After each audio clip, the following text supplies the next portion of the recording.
Hello friends, my name is Rishabh Dutt. I have secured All India Rank 5 in Engineering Services Examination 2018. I have done my BTech from Delhi Technological University in 2018 itself. इस video में आपको बताऊंगा कि pre, mains और interview in तीनों की preparation कैसे करनी है। मेरे मार्क्स प्रीलिम्स में 278 हैं, जीएस में मेरे हैं 120 और टेक्निकल में है 158। 120 आउट ऑफ 200 है और 158 आउट ऑफ 300 है।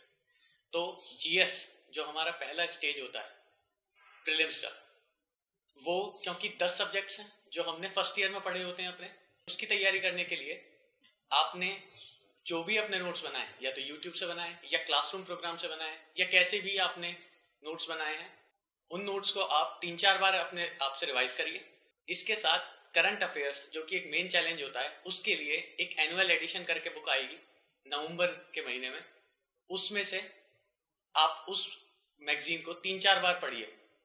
मैथ्स और एप्टीट्यूड के लिए गेट प्रीवियस ईयर क्वेश्चंस जो होते हैं, क्योंकि गेट में मैथ्स और एप्टीट्यूड पहले से पूछा जा रहा है, ईएससी में अभी इंट्रोड्यूस हुआ है।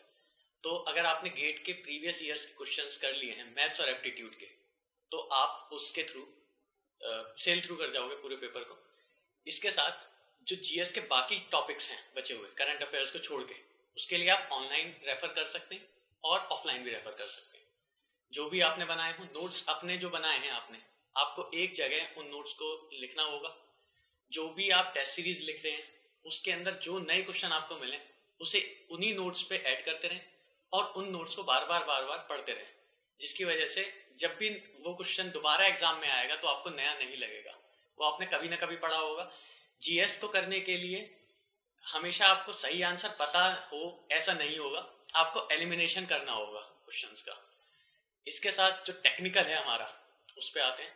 टेक्निकल के लिए रेकॉन सिविल एकेडमी की ऑनलाइन वीडियोस जो हैं उसने मेरे को बहुत हेल्प करा। आपको टेक्निकल में एलिमिनेशन बहुत अच्छी तरीके से आना चाहिए। आपको पता होना चाहिए कि मेरे को ये क्वेश्चन करना है या छोड़ना है देखते ही, क्योंकि टाइम नहीं होता है हमारे पास।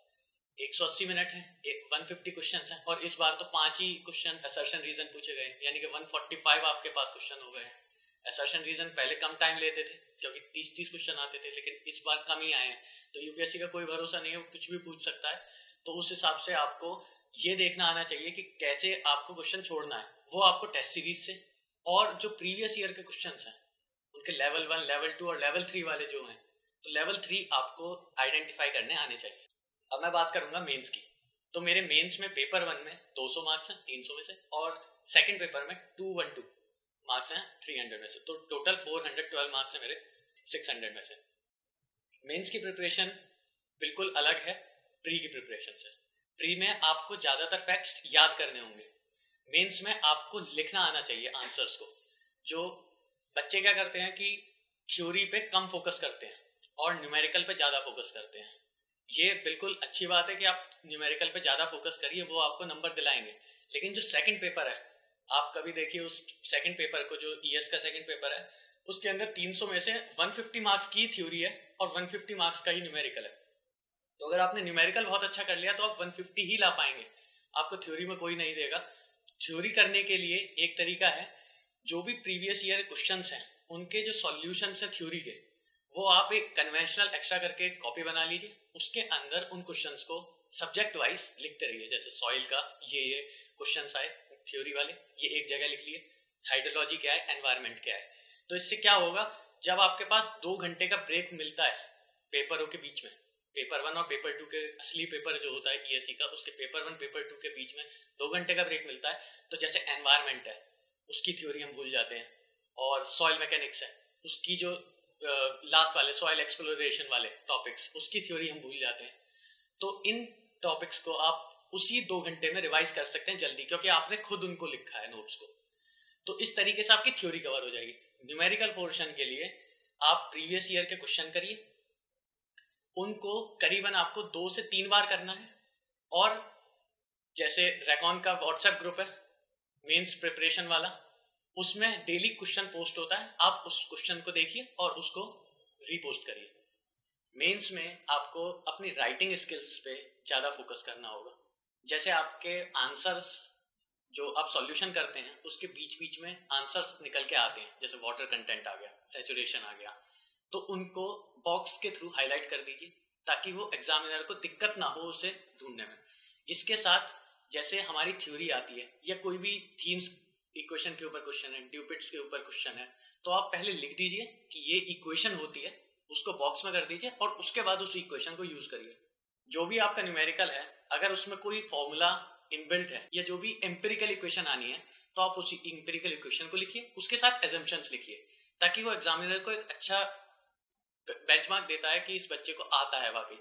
तो इसके थ्रू आप अगर आगे जाएंगे तो वो उसे नंबर देने में आसानी होगी, चेक करने में भी आसानी होगी कि हाँ इसको कॉन्सेप्चुअल क्लैरिटी है। इसके साथ अब मैं आऊँगा इंटरव्यू तैयारी पे। मेरे इंटरव्यू का बोर्ड था मैम स्मृता नागराज का और मेरे उसमें मार्क्स आए 128। मैं इंटरव्यू की तैयारी के लिए सिर्फ इतना बोलना चाहूँगा कि इंटरव्यू की कोई स्पेशल तैयारी नहीं है, जो आपने अब तक पढ़ लिया है वो ही आपको रिफाइन करना है और स्पीकिंग स्किल्स की आदत डालनी है।